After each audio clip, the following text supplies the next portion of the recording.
Good day dear chess lovers, Soren here, and in today's video I want to share with you another game played by Alireza Firouzja.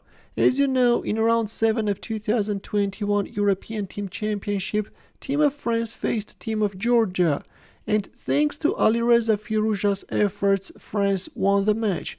Thus the 18-year-old Firouzja got a real chance of crossing 2800 rating mark. Still, there are 2 more rounds to go, and hopefully Firouzja can make history crossing 2800 barrier. He really deserves that.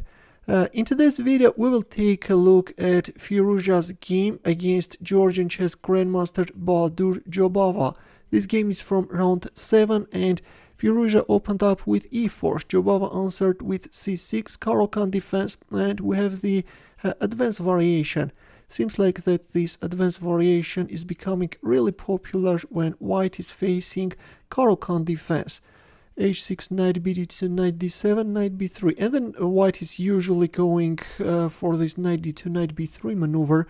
Yeah, again, very popular nowadays. White is like making it hard to go for c5 move, and at the same time is keeping the c pawns path 3 later to go for c5, for example. Bishop h7 a4. An alternative is bishop d2. Still, we are in theory. a6, bishop d2, queen c7, rook c1, rook d8, bishop a5. And now white's dark squared bishop is starting to make provocative jumps in order to somehow force his opponent push forward the pawns, thus trying to erupt weaknesses. Queen goes on b7, queen d2, knight c8, and an exchange on f8 followed. The position has a closed character, and still it's okay to leave the king in the center. Black is not hurrying to castle, although there was no time for it, right? With this beautiful maneuver, white is putting his knight on a better square. Going for f4 won't give you anything, the f5 square is successfully controlled. That's why white is not hurrying to take measures, is maneuvering and is trying to find better squares for his pieces. But at this point we have g4, the pretty aggressive move. Everything is actually ready to take measures to go for an attack, and white makes this aggressive g4 move. Now the queen can support the attack on the king side. h3, king h8, knight d2, c5, bishop b5. With c5, black allowed white's light squared bishop to occupy a really nice square. King h2, c takes d4, c takes d4, knight b4. But let me tell you that we have an equality, nothing special.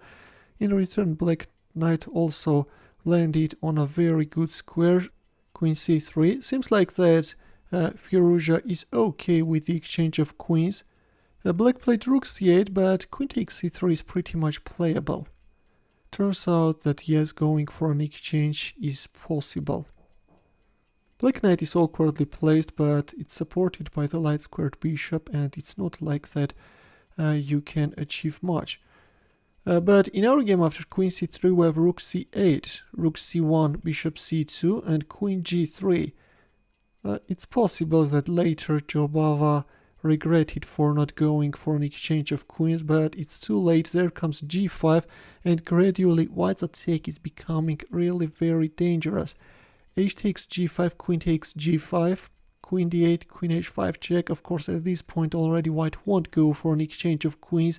There comes the second knight, g6, rook g1, pinning the pawn and neutralizing the threat, and at the same time intensifying the pressure. Knight c6.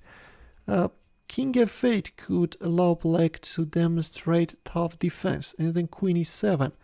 But in the game we have knight c6, queen h6, queen f8, queen h4, queen g7, knight h5, and now white knight can land on f6, right? Queen h6. Better was queen h8, and then king g7, but in our game we have queen h6 and rook g4, king f8.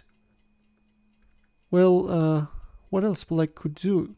At this point there is a serious threat of knight f6 check, then white can go for an exchange and then announce a check. For example, let's take a look at bishop takes a4. Then white can announce a check and then can go for an exchange, check, check, and black is losing the rook, right? In the game we have king f8, but there is no escape. There comes queen f6. The knight is untouchable because of rook h4. In the game we have knight d8, but anyways, rook h4 followed, king g8, knight g5, bishop d1, and at this point Firouzja made a move and forced a resignation. Can you find his next move? Ready? Here we go with this beautiful queen takes d8 move. He puts an end to the attack. If rook takes d8, then knight f6 check, and then here, and then fork appears on the board, and this is how white can win. The attack was really nice. White switched into the attack all his pieces and ended up the game with a very impressive tactic. This is it, dear chess lovers. Hope that you enjoyed the game. Feel free to share with your friends as well, and in the end a chess puzzle where the task is to win with the white pieces. As usual, we'll wait for your answer in the comment section. Thanks for watching. We'll see you in my next video.